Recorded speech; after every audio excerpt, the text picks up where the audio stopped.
All right, what's up, folks? We're rolling into episode 30 of the High Octane Dads Podcast.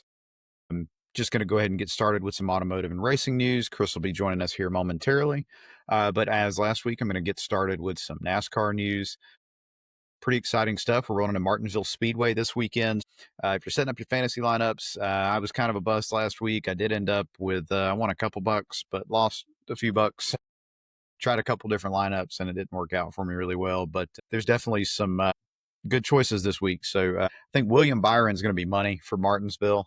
You know, he's had 8 top 10s in the last 11 races, 5 top 5s. He got some penalties at Homestead, which put him back, but still got a good points lead. So I think he's going to have a good race. Ryan Blaney, I mean, you know, he does really well. His last 14 starts have been top 5 finishes. So defending champ from last year, I think he's going to do well at the short track. Joey Logano is an interesting choice, leading the series 247 laps through 6 races, but, still hasn't got a top 10 finish this year. They haven't been able to put together, really a complete race, but I think they're going to do pretty good. And honestly, from what I was reading and looking into it, short tracks are where Penske shines. So I think they've got a good shot, at least a top 10 finish in Martinsville. Sleeper picks. I think I said this last week, and I think it still remains. Josh Berry, he's really coming off of a win 2 weeks ago. And realistically, like even the reason he didn't do the burnout, the reason he wasn't, you know, big on that celebration is he's a short track racer at heart. He's been doing this for a long time. And, until he got up into the Cup Series, right? Like he was all about short track racing. So I think he's going to do really well. Wood Brothers and Penske, again, Penske being good with short tracks.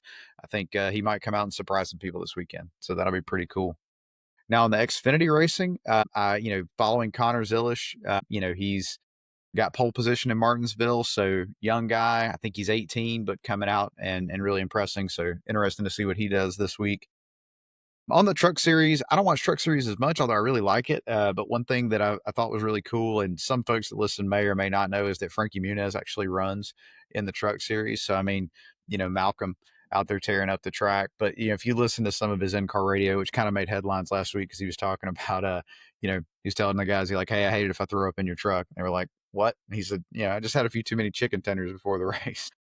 He's just out there enjoying it and racing and doing what he has a passion for. And I think that's really cool to see. So moving on into F1, a little bit of a shakeup in Formula One. It's literally all the news and what everybody's been talking about, at least in my little circle, is that Yuki Tsunoda is going to be replacing Liam Lawson for the second Red Bull seat and just in time for his home race in Japan. So that's pretty cool. I know Lawson, he came up this year, and they really thought that he was going to be able to edge out Yuki Tsunoda. But truth is, data from some of the testing, the opening races, they really just weren't satisfied with his performance. I think maybe, they're cutting this guy a little early. There's a lot of pressure going on there, but I think, he was even said that he's not just sure he can get the pace out of the car and just has really been struggling after the first couple of races. So maybe we'll see Liam Lawson back in the Formula One team one day, or excuse me, in the Red Bull team one day. But for right now, he'll be back in the Racing Bulls, and we'll see what happens. But really think Yuki Tsunoda might come out and surprise some people, being, it's his home race. I think being in front of his home crowd will be pretty cool. So let's see what Yuki does this week. Interesting, Ferrari kind of had a disaster week after, Lewis Hamilton came in, took the pole position in the sprint race, and then won the sprint race. But they changed their setup a little bit between the sprint race and then when the actual race happened. And unfortunately, it didn't pay off for him. But, he didn't have the pace he wanted. And, interestingly enough, Charles Leclerc came in and had wing damage like on lap 1 and was one of the fastest cars out there. I mean, the fact that he was keeping up and you could just see that wing flexing and almost touching the track, but they let him stay out as long as, the FIA could be assured that like no more pieces were going to come flying off or anything like that.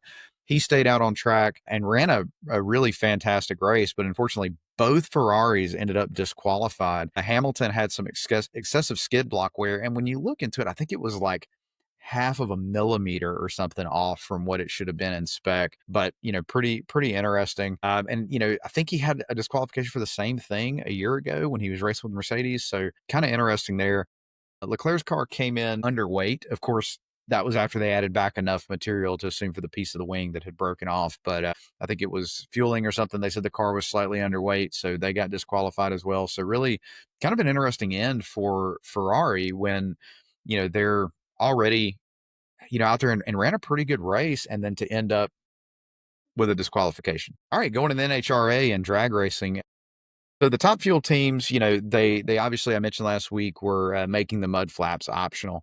And what I found really interesting is I think Brittany Force went and made some passes, did pretty good. They were kind of getting used to it, but several of the teams by the end of the race were adding them back to their cars. And really, I mean, this is one of their few ways that they can really affect load on the rear tires and get some downforce back there. So, I mean, 11,000 horsepower, you got to do anything you can to keep the power to the wheels and get traction. So pretty interesting to see what goes on there. And I think there's 3 more races where they're optional. So definitely be following that. Pretty cool. The NHRA Arizona Nationals are ran at Firebird Motorsports Park, and they've had their 3rd straight sellout crowd for Saturday qualifying. So pretty exciting. It's Firebird Motorsports Park, so naturally us Firebird guys love that. But I think they've been racing NHRA there for 40 years, and the fans out in Phoenix love it. They come out, they come out every year, and they're selling it out. So it's really good to see sellout crowds in motorsports right now, and that's what keeps these tracks open and keeps the sport moving forward. So pretty cool. In standings, Sean Langdon's still leading Top Fuel. Antron Brown's only 40 points back. And then in funny car, Paul Lee has a slight 2-point lead over Jack Beckham. And then Greg Anderson holds the 7-point advantage over Dallas Glenn in Pro Stock. So plenty coming on in NHRA. They'll be racing, like I said, in Arizona this weekend. So make sure you're watching that. But that's all for a quick racing and automotive news roundup. I'm going to keep trying to make this better every week and find headlines that matter to you guys just so you don't have to search all over the internet for them. So now let's get started on episode 30. Let's get Chris in here. Let's get rolling. All right. So we got the racing news out of the way. Chris is with us now. We're going to jumpstart episode 30 of the High Octane Dads Podcast. You ready, Chris? Yeah, I'm ready. All right. So I mentioned last week, I went and listened to the Ferrari podcast, the Prancing Horse podcast, and really enjoyed that. Learned a good bit about some Ferrari history and things. And of course, there was some talk around the Ferrari F1 drivers this year and the Ferrari movie. Really good time with that. He gave us a little bit of feedback as well. So AJ is his name. And, we've been talking back and forth. I think we're going to try to do something together. So I think it'd be cool for us to all get together. And I think I mentioned he's a service manager for Ferrari. But, we just want to kind of hop in and do like an unscripted podcast. Would you be game for doing that? Oh, yeah, absolutely. Yeah, I think it'll be a good time. Yeah. Then he gave us some feedback, like with mine, some of the audio and things like that. But, overall, I think, got some positive feedback. So we're trending in the right direction, man. And I told him, like, we're still recording on these cheap USB mics that I recommended. So, and I think there's They work definitely some pretty good. optimizations. Yeah, I mean, they're not bad. I think, they don't sound like the Rhodes or, any of the ones you hear on some of the bigger podcasts, but we'll get there one day. Yeah. Yeah. And And I mean, they're pretty, they're easy to travel with. Yeah. Oh, yeah. Well, and like I took mine off the boom arm and I've just got it on the little stand on my desktop now, only because the boom arm that I have, I'm not a big fan of. Like, it's like always in the way. There's another one that I can get that kind of the bottom sits close to the desk and then it comes up instead of going up and over. And I think I'm going to eventually switch to that. But the problem is I'm a big, like, I geek out over different gear, especially if I'm trying to do some new setup, be it cameras or microphones or whatever. And so then I'm like, but I want to get that really nice, condenser mic and try that. And then I'll go way down that rabbit hole. And next thing you know, I've spent $600 on something, and 600 I probably didn't have, or that should have went to the OBS project. So, Yeah, I get that.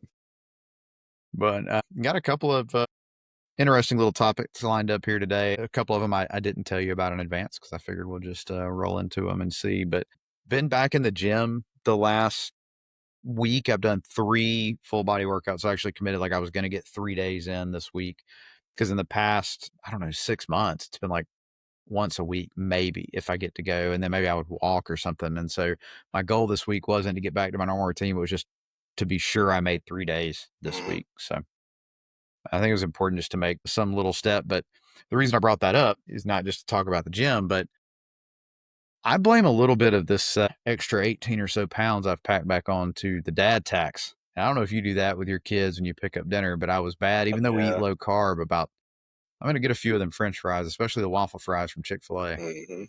But so do you tax the kids? You teach them a little bit about Yeah, a little bit here and there.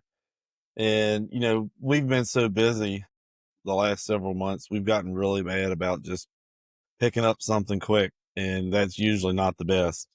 So that doesn't Mhm. help. But yeah, I mean, I do a little bit of dad texting every now and then. Well, and I'll tell you, man, like for us, you mentioned that about being busy, and you're right. Like some nights, just the idea of adding one more thing to the to-do list have to go in and cook, even though, you can do something simple. Spaghetti's not that hard, but it's like it's going to take time. And then there's cleanup versus just, Yeah. brown paper bag from Dairy Queen or wherever. And don't get me wrong, our local Dairy Queen's great, but there's, there's Yeah. still only so much you can do with fast food. And nowadays, for the 5 of us to go eat fast food, it's gonna be $65. Yeah, it's insane. And on the flip side, like we were gonna go out to eat tonight, and we have a local restaurant we usually go to on Fridays, and the wife and I are Waffle actually House. going back to, well, normally we go to, it's a local restaurant called the Lazy Frog, and they've got a really good steak. They've got dollar wings.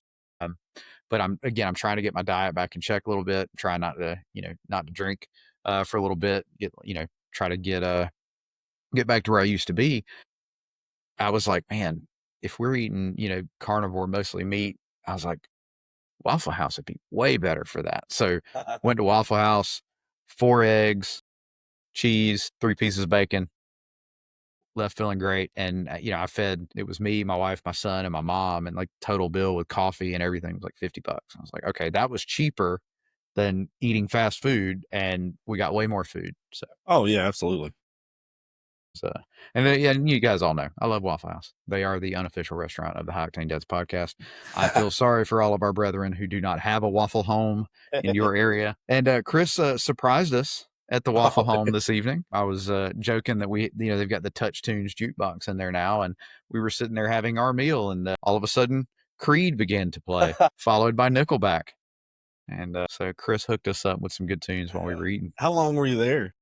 We didn't stay much. So when we heard Nickelback, we were on the way out the door. Not that we left because of Oh, Nickelback, but we were just, I think by the time you did it, we were kind of wrapping up, finishing eating, and had to get home to record. yeah, you missed. We had some Dwight Yoakam played, and Man, my mom loves Dwight Yoakam. That's oh, her guy. yeah, had a few good ones. I had some Alice in Chains. Yeah, well, my brother-in-law queued up Barbie Girl. So Oh we yeah, I was like, thankfully, who the hell did this? that was my brother-in-law, because Yeah, we sent him that, you had sent some songs to it because he likes to do that, but he usually waits till right before he leaves and queues up a bunch of Taylor Swift. So he's a bit more on the like chaotic side of like chaotic evil side of doing it. well, I want the. I guess because it probably bases it on your area some as well, but a lot of the stuff they didn't have that I wanted to play, and I'm sure that they kind of limit certain things that will play. Yeah, because I was trying to find some pretty fun songs to send, but Yeah, no Norwegian death metal on the oh, Central Georgia jukebox.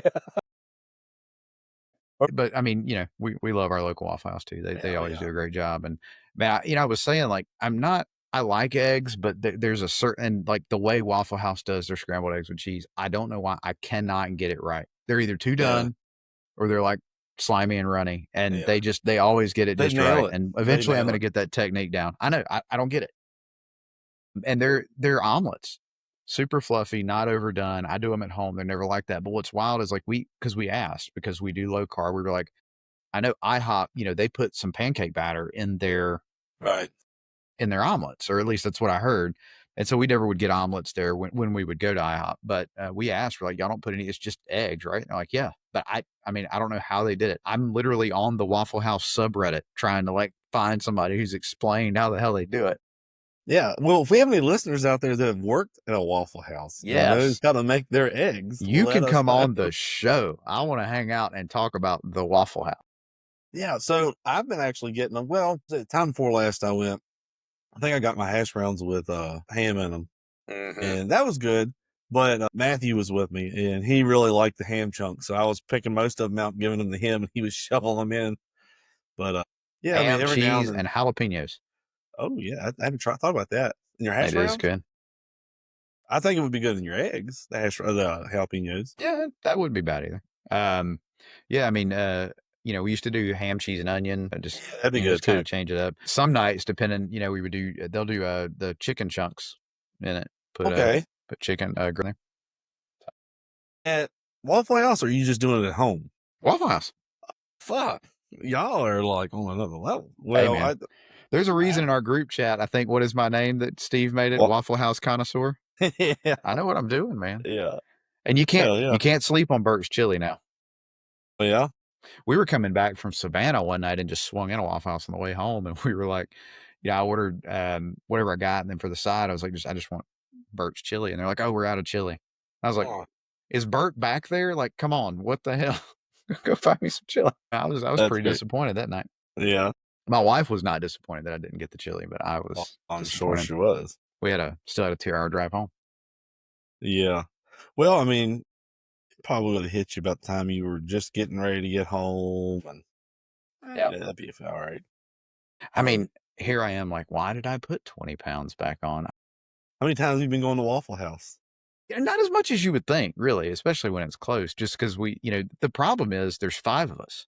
And if Yeah, there was any complaint that I had about Waffle House, if you have more than 4 people, yeah, it's hard. where are you sitting? You know? Even then, and it depends on how large you are.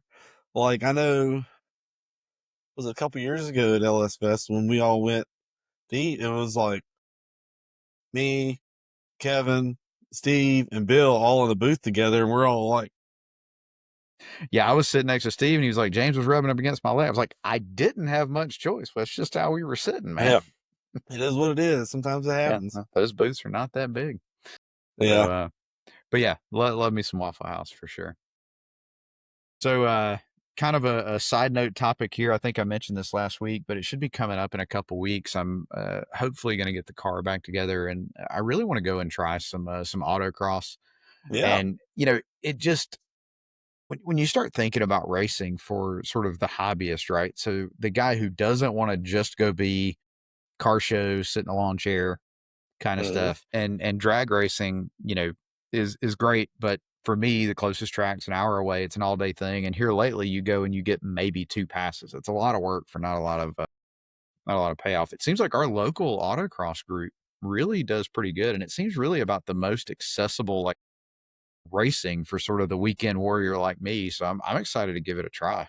yeah, I've done my fair share. Well, I mean, I haven't done a ton of autocrossing, but I've done, it on and off, shit, probably over the last 19, 20 years now. Yeah. And I mean, I've done it mostly in F bodies, the Caprice. I've done some Miatas before, and it's a blast. And I mean, you learn a lot, and you usually can meet a different group of people. Some people take autocross way too serious, though. I mean, some of them, I'm like, look, dude, I know, it's a good time, whatever, but you're still just driving to a parking lot. The ones that actually go out there and have fun, but will help people and, understands more of a learning thing, that it's a good time. Yeah. Yeah. Like I said, I enjoyed it at LS Fest last year in the Caprice. So that brought up, we had talked about it, and I think the guy local to me that was doing it said, you'll go and make so many passes, and then now you'll swap and you'll work kind of the track and watch the cones, that sort of stuff. And I think that's something that I find interesting because I feel like that's what it takes to keep any kind of events or things like that going on, is that, the drivers don't just show up and drive, right? Or not necessarily the drivers, the crews, everybody, like everybody's chipping in just to make sure the event goes off well. And that, you've got folks to do various tasks and things like that. So I just thought that was kind of interesting because it's not quite as big as, say, like drag racing. Whereas, if you go to any like test and tune night or whatever, the drivers that are there, you don't see the drivers going out and helping prep the track or clean the track or, Yeah, yeah. or work the start line and, or anything like that. So just a little bit different. I'm sure there are places where that is the case, and I'm sure there's safety reasons why and everything. But, these smaller events, you kind of, you chip in where you can and everybody does their part. And I think that's kind of cool. Yeah, I mean, it really it's pretty wild because then you get to watch all the racing from like really good vantage points. It's pretty awesome. Yeah, like I said, I've done a few here when they used to do them local here in my town, but that's one thing I'd like to do this summer is try to go to more events like that. since we don't have them as local anymore, but I like to go to some of the ones a little up farther north, a little farther south, maybe go out towards the beach, do some of the ones out there. They've got a really good autocross following, a lot of good events out that way. But those would be like some weekend trips for me. But honestly, before I do anything like that, the Trans Am is definitely not ready. I mean, not for that. I can run it around here and play and whatever, but doing something like driving that far right now and then beating on it all weekend long and driving it home, I wouldn't want to do that. Yeah. Plus, it's going to be hot and I'm going to be miserable. And, the car doesn't have any HVAC in it at all. Yeah. So, but if I do it at all in the Caprice, I really need to do brakes because all the rotors are pretty rough at this point. And I put pads on, I think 2 years ago, and it's squeaking and carrying on. So we just gotta, I'm going to go ahead and do a Brembo upgrade on that and be done. Speaking of that, I seen a post the other day that I something I never thought about, I guess makes sense is like the newer Silverados to my 14. I think the 19s came with like a 4-piston caliper and everything. Wow. And I was scrolling through one of the Facebook groups the other day, and a guy was talking about two things that he had done to kind of improve braking performance. And one was he went to rotors and the 4-piston caliper off of like a 19 Silverado on his 14, which I'm sure made a difference. But then the other thing, what was it he said he did? He replaced one of the lines or something? I don't know. Always I have to go stainless look. lines. Yeah. No, dang. I'm gonna have to go. Replacing the rubber lines with like a braided steel line because I know that'll help No, too. it was a part that was something different than what originally come on the truck, and now I'm blanking on what it was. But the biggest thing that caught me was the rotors and calipers, and I was like, man, next time I do it, I should definitely do that. Which I mean, I've still got the stock calipers on there. I've not had to replace those, but the rotors are drilled and slotted rotors. I put those on before we came up to LS Fest a couple years Yeah. ago, and now I've got the brake booster or the brake booster. Geez, trailer brake setup from Summit installed on there, and that was pretty cool. I haven't had a chance to test it out yet, but my car trailer's got trailer brakes, so I'm Yeah. A excited couple to years test them. ago, I put the power stop towing brake package or whatever on my Suburban, and they're drilled and slotted rotors and their pads or whatever. And I did new AC Delco hubs at the same time, and I put Bilstein shocks on it at the same time. I was like, screw it, I'm there, we're doing it.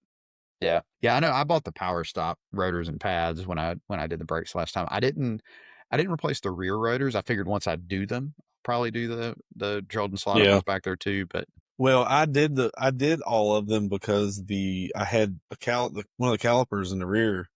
It's like it bottomed out, and like once it came in crooked and it chewed away the inside pad, which destroyed the rotor. So yeah, so when I took everything apart, I put all new seals in them, greased all the slides up, cleaned everything well. It's a yeah. good time.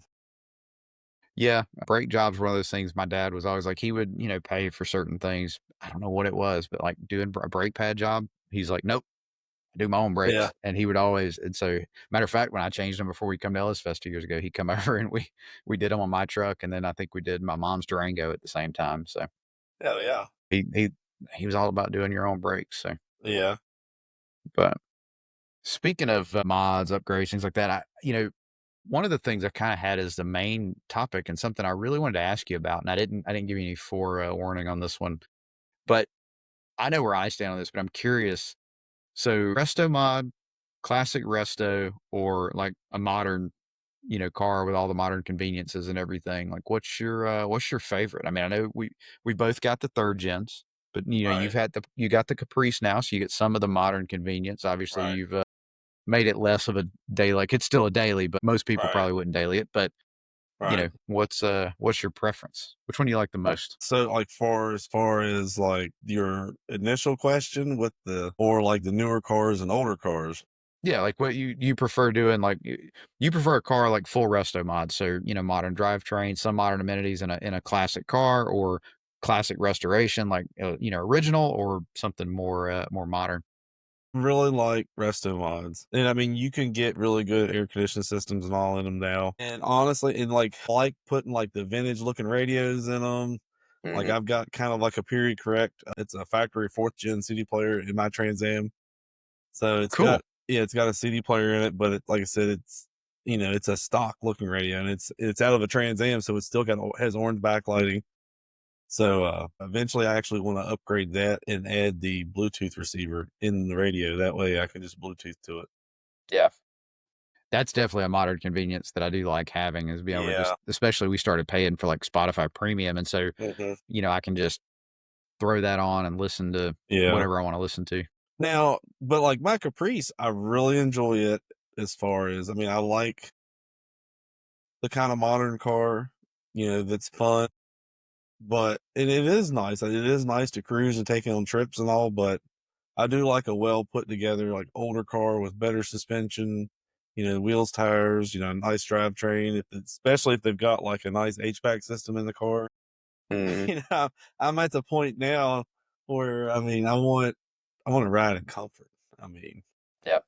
I mean, I I always think about there was a reel from, I don't know if you remember the guy Derek from Street Outlaws early on, they had the silver 3rd gen yeah, Camaro. yeah, yeah, He had posted a reel or a video, and he was like, a lot of people ask me why I sold that and bought I think he had like a 20 he had a 5th or 6th gen Camaro, supercharger, LSA, the whole 9. And he was like, a lot of people ask me why, and he goes, "'Cause I'm recording this video right now. My wife's sitting in the passenger seat, scrolling her phone, comfortable, and I can do this." And then he stops it and goes, but it's like interior, till he got on it, I mean, you could carry on a conversation. I mean, as well as I do, like, ride around in your 3rd gen with, the LS swap and all that, like, you're not just cruising around and like you're, you know, hmm, out driving your daily or anything. So, right, I get it for sure. I think for me, I love the idea of the Resto-Mod the most. Like, if I could just do anything, like, I would love to have, like, right, a 72 Trans Am or something. LS swap, heat, air, upgraded suspension, so it handled really well. Or hell, even if my 3rd gen was more, like a, comfortable car to ride around in, I think I'd be happy. So I always like seeing the Resto-Mods because I like the new technology and stuff. I love the character of the older chassis but at the same time, when I think modern and I think, okay, if I was just gonna go buy a car. What's what's interesting is like, yeah, I would love a 6th gen Camaro, no doubt.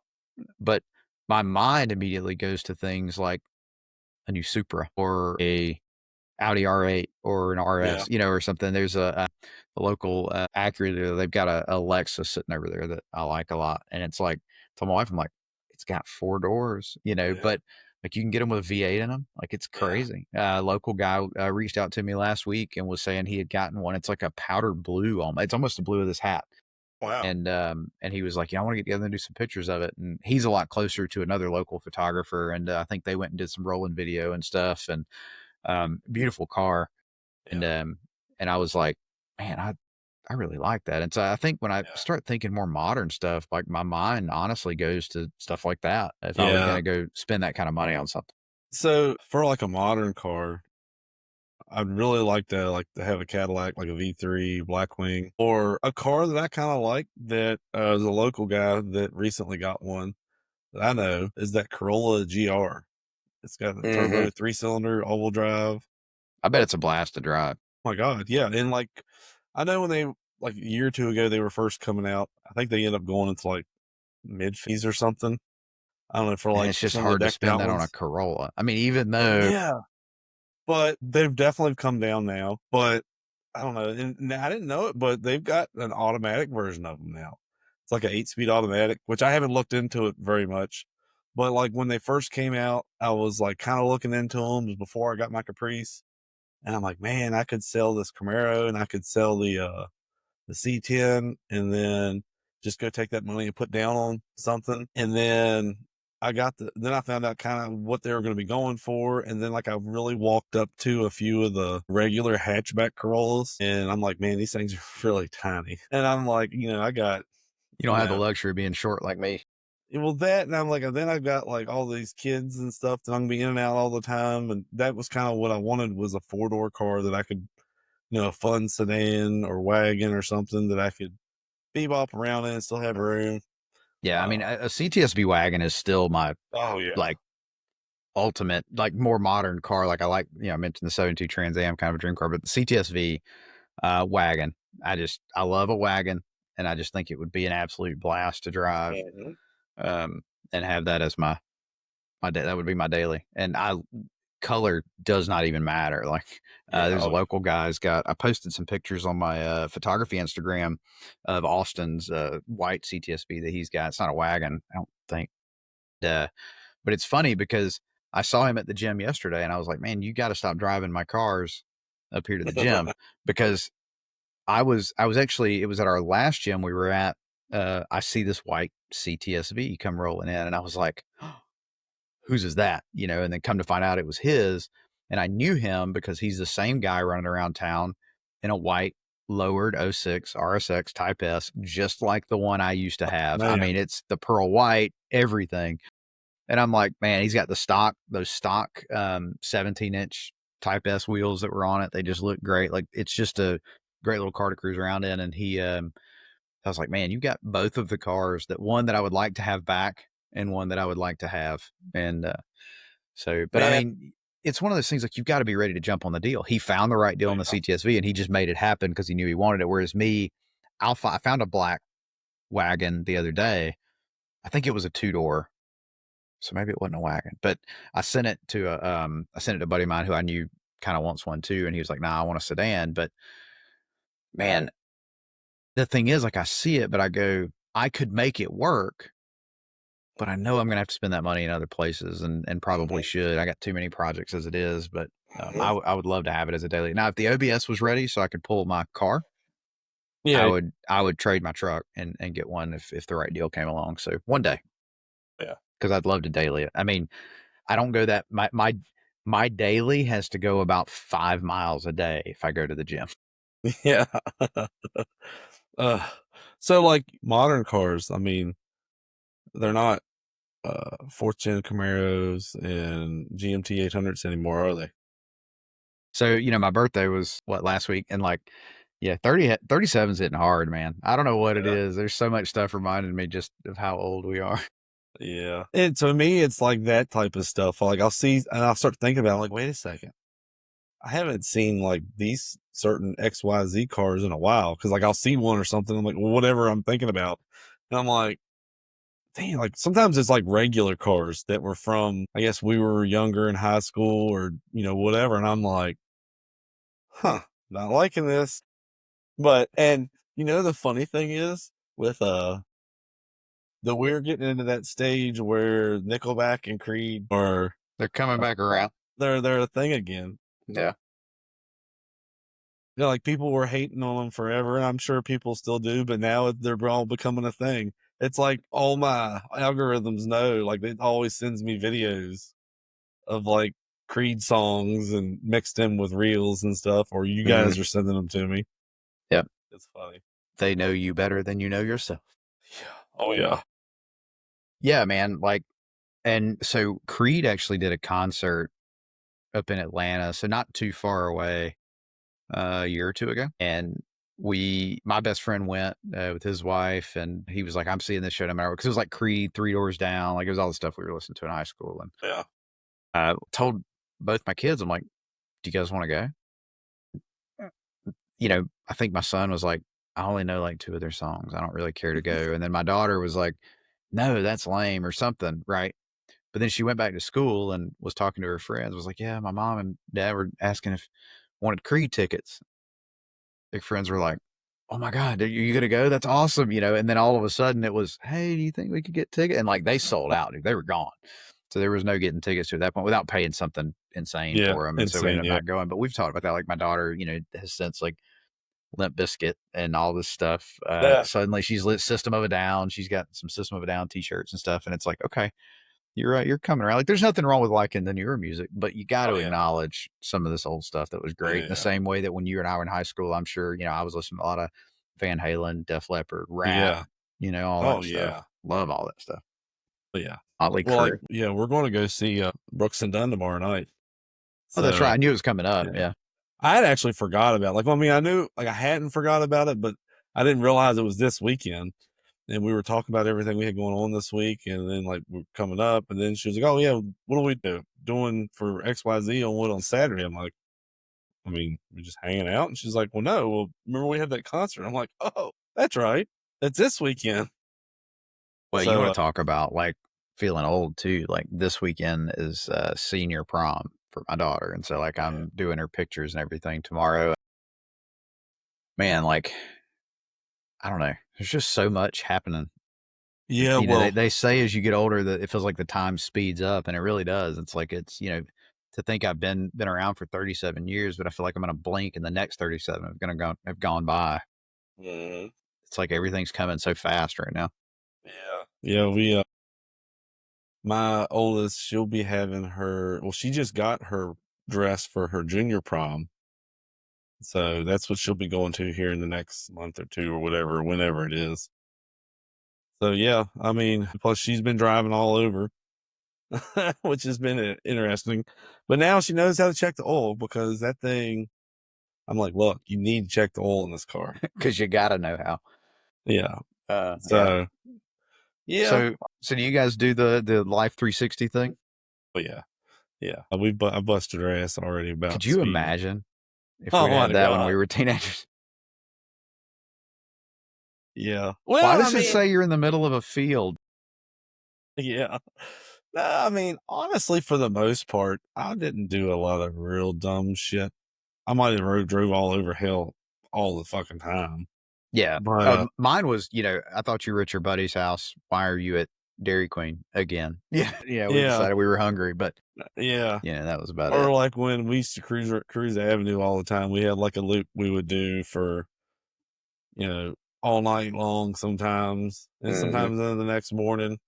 And we might sit in one spot in the parking lot and 4 or 5 of us stand around and talk for 4 or 5 hours.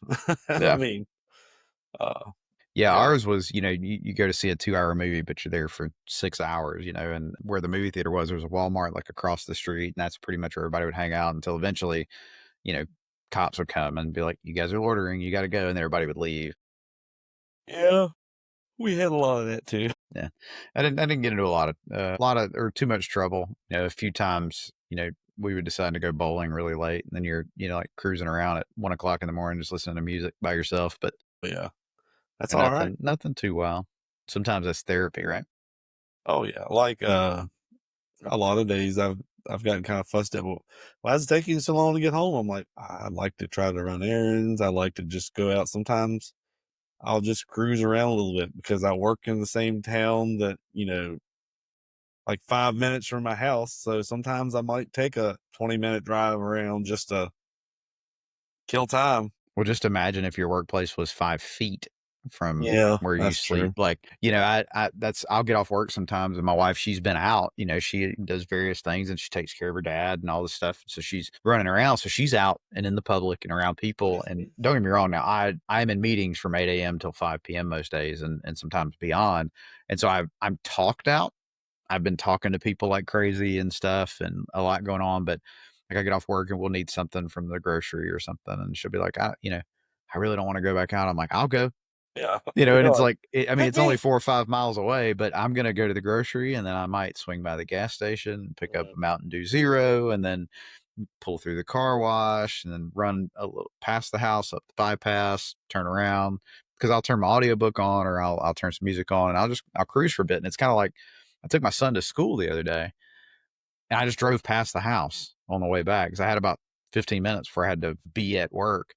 And so I made my commute up to the local gas station and got some Yeah. gas and then just turned around and came right back home. And it was actually kind of nice to Mhm. break the routine a bit.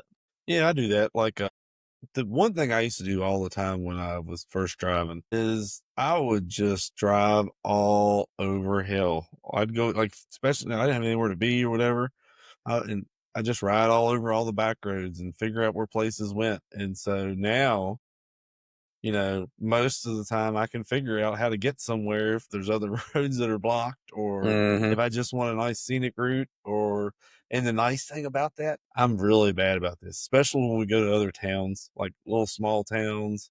You got a bunch of kind of like, you can tell people have cars and stuff sitting around. I like to ride by and see what people got sitting next to their house and in the yard. Mhm. And I'm like, "Oh, look at that.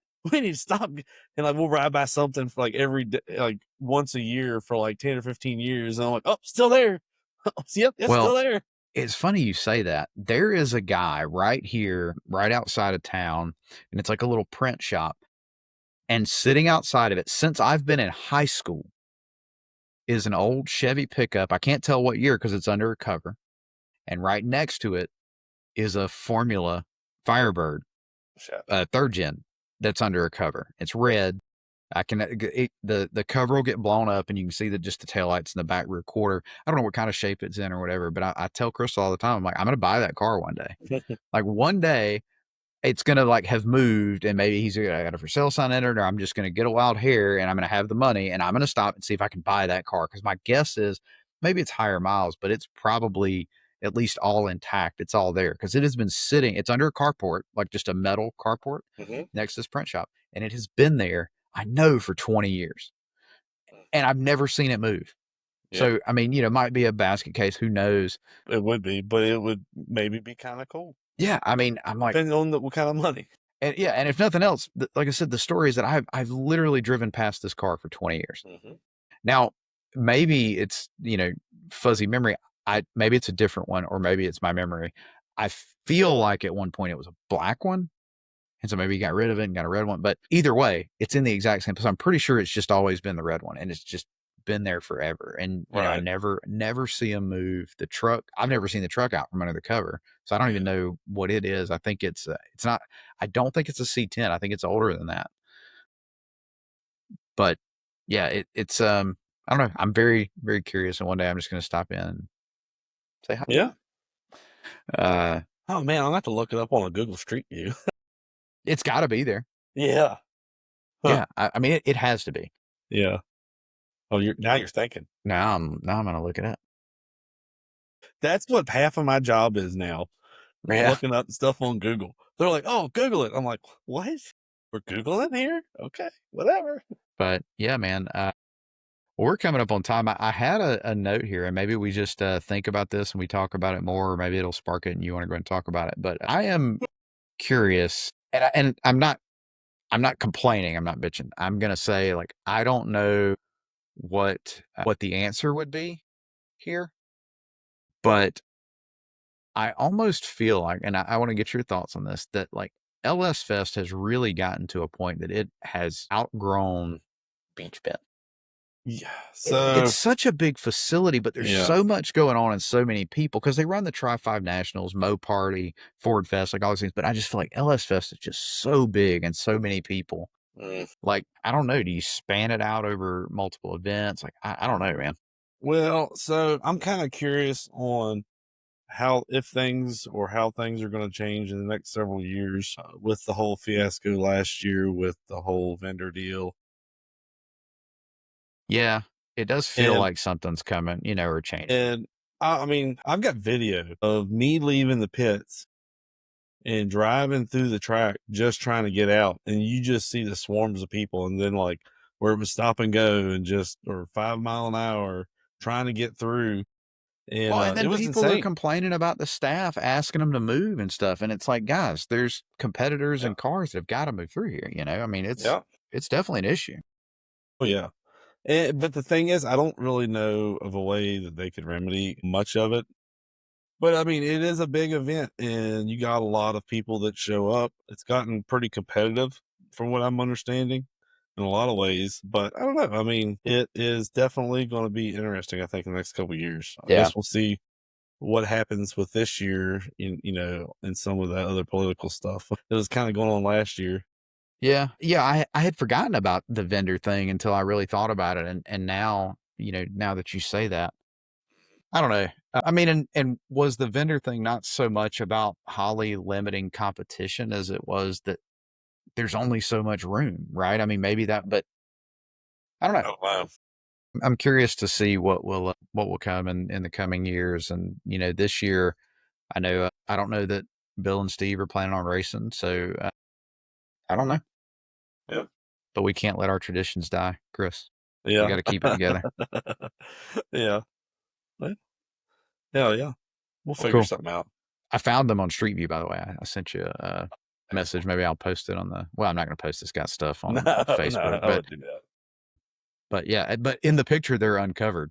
So you can see the truck and the car. And oh, you're like, I've never seen them uncovered. Oh, they're uncovered in this picture. And maybe I have, but in the recent Right. years, I have not. Right. But Yeah, You're they've just been riding right there by under at the that wrong same time of purple. day. Maybe, but yeah, the car looks Oh, so the other day I was on the way from picking up James at school, and there's a shop there that I pass. And the other, I think I saw it in the afternoon, or maybe it was I think it was in the afternoon when I picked him up. There was a black GTA Trans Am sitting there with that turbo hood or whatever, that aftermarket or Daytona IROC hood or whatever the hell they called them. Mm-hmm.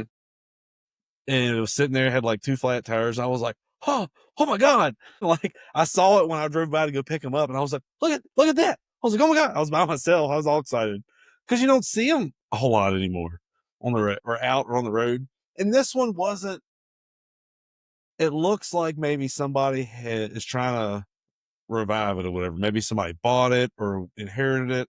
I don't know. If you know, if you're listening, let me know, because I like just kind of, I like being nosy about third gens in my area. And, but maybe somebody got it and they dropped it off at this shop. It's probably getting tires. It's a tire shop. You know, they got a general maintenance, program there. So maybe they're going to do some tune up on it. I mean, but I saw it. I got excited, picked up James, and we were coming back up, and he was like, look at that black car right there. I said, yeah, buddy. start them young. I was like, you noticed it too. So Yeah, yeah. no, that's cool, man. We got a local guy, a friend of mine, the guy that was talking about that might want to make some hats and stuff for us. He inherited a red, I think it's a Formula, Okay. and he's been getting it back on the Is it a third road. gen? Yeah. Oh wow. What year is it? I think Okay. I'm gonna have to ask him. I know it was I'm pretty sure it was. I really want a 91, 92 Formula. Hard top. So I think we've talked about this before. If I got a 91, 92, it would have to be a Formula, because I prefer the like our body style with the ground effects and everything in the earlier ones over the 91, 92. Just I always felt like the front end looked like it was sagging when they first went to that kind of more aero front end. It wasn't my favorite. And even especially with the ground effects when they Yeah. do those. Exactly. And that's what I'm saying. Like, I think the Formula would be better. And then, like, even when you went to the 93 through whatever, when it was more aero, but it kind of came to a point versus the like 98 W's, which were just, I always, that would be another one that, I had talked with the guy about getting that SS Camaro right before LS Fest last year, like trade my truck in and getting it and then driving that up there. But I kind of came to the realization that I was like, I could do that and it would be okay and I would enjoy it. But I mean, it was an automatic, I think. No, it was 6-speed. But I just knew, like in the back of my mind, I was like, but I wanted a 4th gen Trans Am. And I know if I do this, I'm just going to drive it for a while until I can find a 4th gen Trans Am. And I was like, if I'm going to spend some money, I'd rather just wait and get exactly what I want. Yeah. So, Oh yeah. Yeah, I've done that too many times and then try to make it work, and then it's just, you're never happy with and it. if something happens and you can't sell it for what you got in it or whatever, now you're like, damn, that money could have went to what I really wanted and could have just spent a little bit more. Yeah, I don't know, but I got to get one of the project trucks going, so I have a way to pull the trailer before I get rid of my truck anyways. Absolutely. I just got to get off my ass and do it. But every time I start, man, like work ramps up or something, and it just hasn't, and it's all excuses. I could get out there and put my time in each day, but the ADHD kicks in and I'm like, okay, if I'm going to do that thing, but before I do that, I need to do the motor mounts. Before I do the motor mounts, I need to do this thing. And then it all just kind of becomes this overwhelming list of like dependent tasks. And I just go, I don't have time to do all of it. So I'm going to just wait until I can do that instead of just chipping away at it. And that's, we've talked about this time and time again. And it's just, once we get out there and do it, then it's not that bad. yeah. It's like, man, that was a 2-hour job. What the heck was I waiting for? Yeah, for sure. But well, cool. I know we're at time. It's getting late, and I've got, of course, plenty going on tomorrow with prom and whatnot. Yeah. But yeah, well, I think this is a pretty good episode. I'm glad we got to do it, and we'll meet back up next week. Yeah. All right. Have a good evening, folks. All right.